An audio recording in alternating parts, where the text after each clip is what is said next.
I am launching a book. I'm crowdfunding a book on Kickstarter here in a few days, and I have some early pre-launch thoughts that I want to share with you about the process. Now, I will say here that I have some notes with me. I usually script things out, but this time I'm going to speak off the cuff and a little bit extemporaneously.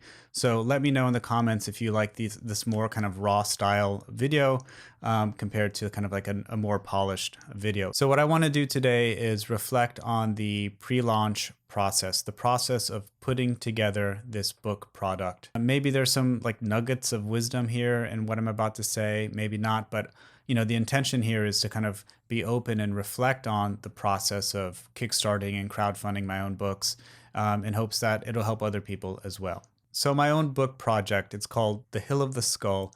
It took me a year to finish. Now, last August 2022, I went to Bolivia for about 30 days. And since I came back in September 2022, I've been working on this project, trying to get it polished and ready to rock come September 25th, 2023, when it launches on crowdfunding.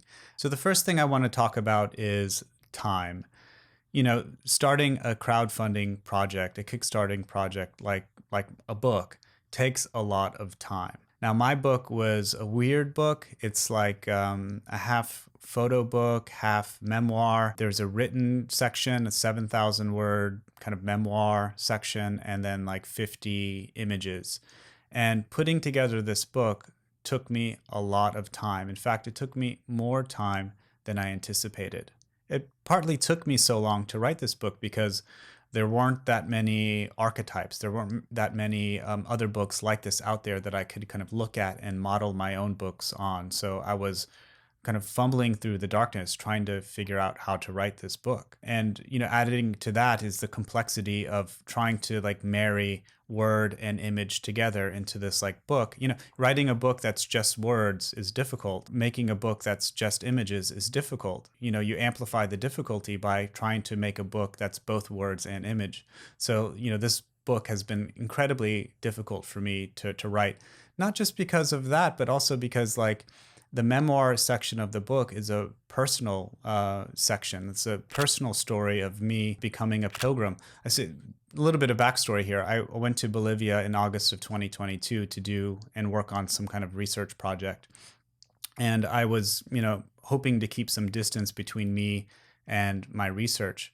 But when I was in Bolivia, hopefully you'll read about this in the book, like I became a pilgrim. But also, adding to that is all the other stuff that goes in with crowdfunding or kickstarting a book. You're essentially self-publishing a book. So in addition to the content, right, you need to get the container down, which means you have to think about paper options. You need to think about layouts. You need to think about formatting and cover design and font choices and arrangement and all of this kind of, and promotion and marketing and building an audience and, all this stuff, that you need to take care of. You need a long lead time to do it right. And so part of the reason why it's taken me a year to put this together is not just because of the content, but also because of the composition or the container of this, like just, the amount of work going into a project of this magnitude is a lot, right? And especially for one person, one self-publisher, one independent publisher, me putting it all together. Before I went to Bolivia in August of 2022, I had this kind of naive plan that I would, by the end of that year, kind of put together a book and crowdfund it and like be done with it by now. And that was a naive idea on my part because I just wasn't, I just didn't know how much work would go into this. And part of the other thing too is like I didn't go into that expecting to write a memoir either. I didn't expect to be kind of touched in the way that I was touched in Bolivia. I didn't expect to be kind of pulled into this world of ritual and pilgrimage like I was. So that like fleshing out that memoir, that deeply personal aspect of the trip was part of like one of the most difficult things about this process. Anyway, this is a long way of saying just give yourself a lot of time, a lot of lead time to get your work done. The point of Kickstarter is to, back a product. People who back Kickstarting campaigns want to back things. They want to back products. They want to have the confidence in knowing that if they give you money to produce this thing, that you'll actually produce this thing.